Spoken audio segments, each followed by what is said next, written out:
राजनीति, आंदोलन, किसान, करप्शन, गरीबी, इन सभी मुद्दों पर आवाज उठाएगा अब तक न्यूज इंडिया।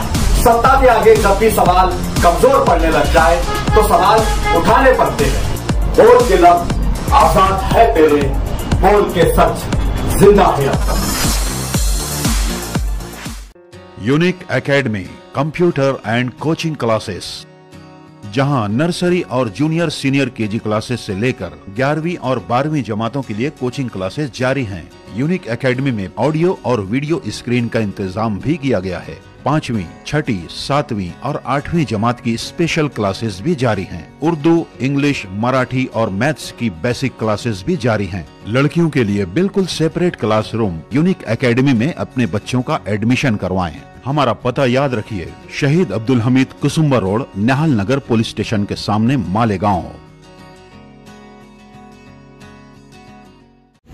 यहाँ इस्लामाबाद वाले भी हैं, हम भी मौजूदा एमएलए के साथ थे, मगर 5 साल का उनका रवैया, इस्लामाबाद वाले भी पूरा भला ही बोलते थे, मगर आज क्या मजबूरी हो गई कि उनकी ही चौखट पर चले गए।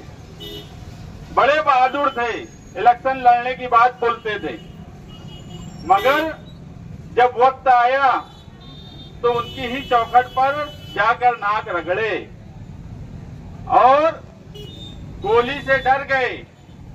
अरे मैं बोलता हूं कि अगर मुझे गोली लग गई, मैं मर भी गया तो भी शान हिंद इलेक्शन लड़ेंगी। हम कभी डरने वालों में से नहीं है। शहर बचाओ इंसाफ यात्रा 2 अक्टूबर गांधी जयंती के दिन निकालने का मकसद ये था कि मालेगांव शहर के साथ जो सुलूक हो रहा है वो तमाम शहरियान के सामने है और हम देख रहे हैं कि मुसलसल नाइंसाफी होने के बावजूद भी न मौजूदा एमएलए न साबिक एमएलए उस मामले में कुछ बोल रहे हैं। आने वाला वक्त इलेक्शन का है, असेंबली इलेक्शन ये फैसला करेगा कि ये शहर इस 25 साल की मिलीजोड़ का खात्मा कैसे करेगा।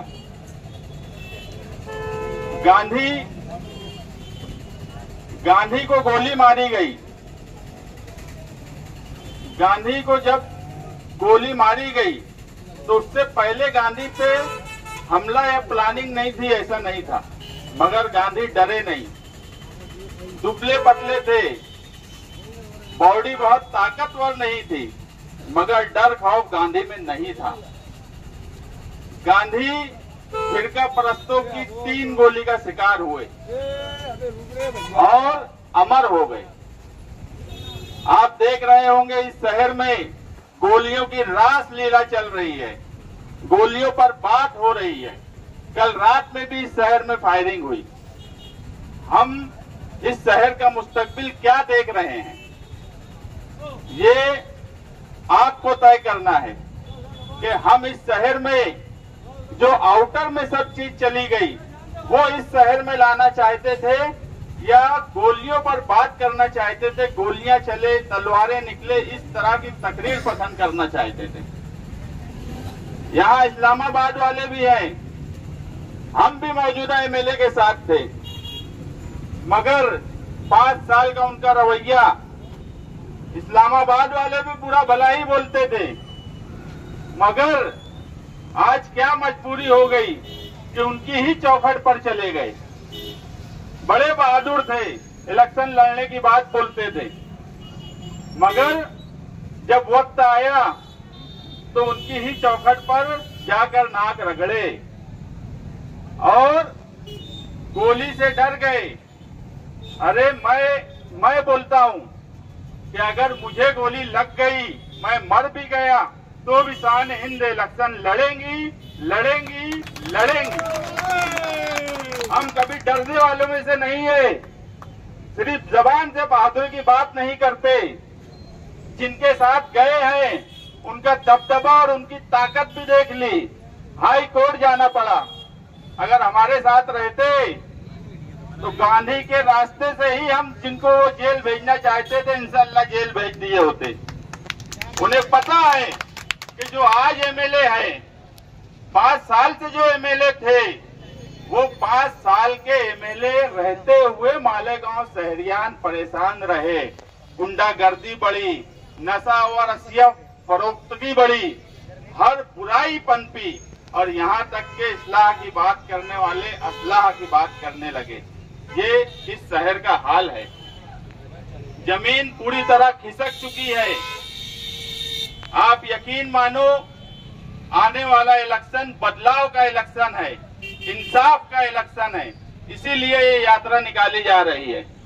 हम एक बात मानते हैं कि शान हिंद को एमएलए बन जाए, वो एमएलए बन जाएंगी तो हमारा सियासत चलेंगी या हमारा सब कुछ चलेगा, ऐसा नहीं है। हमको कोई जरूरत नहीं है। हम इस शहर में जिंदाबाद मुर्दाबाद निहाली नजरिया जिंदा रखने के लिए करते हैं।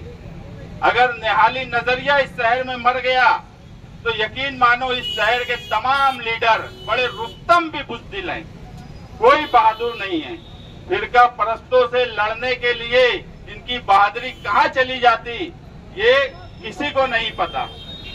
इसलिए निहाली नजरिया और गांधीयाई तर्ज इस शहर में जिंदा रखना जरूरी है। इंसाफ इस शहर को मिले, इसलिए हम इस इलेक्शन में हिस्सा लेना चाहते हैं। इलेक्शन लड़ना है कि नहीं लड़ना है? पूरी ताकत से लड़ना है। इतनी तेज आवाज से बोलोगे इस्लामाबाद से नयापुरा तक आवाज जाना चाहिए कि इलेक्शन लड़ना है, लड़ना है, लड़ना है। और इंशाअल्लाह लड़ेंगे भी, जीतेंगे भी। और अब जब पूछूंगा तो ये आवाज 1000 गोली तक जाना चाहिए। इलेक्शन लड़ना है, इलेक्शन लड़ना है, इलेक्शन लड़ना है। इलेक्शन इंशाअल्लाह लड़ेंगे भी, जीतेंगे भी। ये इंसाफ यात्रा तुम्हारे बदलाव की होगी। इस शहर में बदलाव की एक लहर है। जो लोग इस किले को अपना गढ़ मानते हैं, उसकी दीवारें हिल रही है। किले के लोग समझ रहे हैं, किले में मीटिंग रख के खाना रखना पड़ रहा है, पुलाव खिलाना पड़ रहा है, तो उनकी मीटिंग हो रही है। ये हालत हो गई है। मैं कह रहा हूं कि जमीन खिसक चुकी है। आने वाला वक्त जब इलेक्शन का आएगा और इलेक्शन का रिजल्ट आएगा तो आपकी आंखें फटी रह जाएंगी। मैं कल इस हिस्से में शाम से देर रात तक घूमा, कई दानिश्वर लोगों के पास भी गया, जिनको शहर की फिक्र है उनके पास भी गया। उन्होंने मुझे नहीं बोलना पड़ा कि क्या करना है, उन्होंने मुझे बोला कि ये करो, ऐसा करो। ये शहर बर्बाद हो रहा है। आप देखेंगे आज स्कूल के बच्चे कीचड़ में से जाते हैं। एमएलए जो है वो रोड और पोल और गलियां बनाने में मस्त है। ठेकेदारी की नियत से सिर्फ काम किया जाता है। एक काम ऐसा वो नहीं बता सकते जो एज एमएलए वो काम किए हो इस शहर में। हम अभी शान हिंद यहाँ आई है, मैं इसकी गैर हाजिरी में भी बोला, इसकी हाजिरी में भी बोल रहा हूँ जिस हिसाब से इस शहर में गोलियों की और बंदूकों की बात हो रही है दोनों तरफ से, और कल रात में भी गोलियां चली है, ये शहर गुंडागर्दी की तरफ जा रहा है। आने वाले वक्त में मैं फिर बोलता हूं कि इलेक्शन के वक्त तक अगर मुझे भी या किसी साथी को भी गोली लग जाती है तो भी शान हिंद असेंबली इलेक्शन लड़ेंगे, ये वादा उसको यहाँ करना होगा। हम एक गोली और एक धमकी और तलवार से डरने वाले लोग नहीं हैं। ये सारा शहर जानता है कि बड़ी ताकत से, कितनी भी बड़ी ताकत हो, उससे अगर इस शहर में कोई लड़ सकता है, कोई जवाब दे सकता है, तो वो सिर्फ और सिर्फ निहाली सोच है। हम इस शहर में इंसाफ और बदलाव के लिए निकल रहे हैं। जितने मेरे साथी दूर तक मेरी बात सुन रहे हैं, मैं वो लोगों से सिर्फ एक ही रिक्वेस्ट करूंगा कि इस शहर को बचा लो। इस शहर को अगर इंसाफ दिलाना है तो इस शहर में ये 25 साल की जो जोड़ी है, इस जोड़ी को तुम्हें घर भेजना होगा और आने वाले वक्त में समाजवादी पार्टी से शान हिंद की उम्मीदवारी जो डिक्लेयर की गई है उसको कामयाब करके तुम्हें नुमाइंदा भेजना होगा। उसी वक्त इस शहर के साथ इंसाफ होगा, नहीं तो इस शहर के साथ कोई इंसाफ नहीं कर सकता। मंत्री से 1 करोड़ 1.5 करोड़ ठेके में बिकने वाले लीडर इस शहर में हैं, छोटे बड़े तमाम ही लीडर। मंत्री से ये नहीं बोलते कि मालेगांव शहर के साथ इंसाफ करो, यहाँ पर कोई प्रोजेक्ट लाओ। तुम तो तुम्हारे यहाँ 100 एकड़ पे प्रोजेक्ट ला रहे हो, 100 बेड का हॉस्पिटल बना रहे हो, तजीनकारी कर रहे हो, हमारे शहर में कुछ दो। और मंत्री साहब को भी पता है कि सिर्फ निहाली नजरिया या निहाल अहमद को मानने वाले लोग ही उनकी बात नहीं सुनेंगे।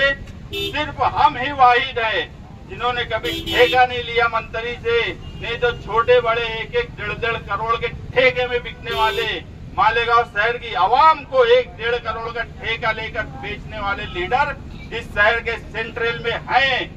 आप देखो, बड़ा आते हैं, उनको लेके स्टेज लगाते हैं सिर्फ इस नियत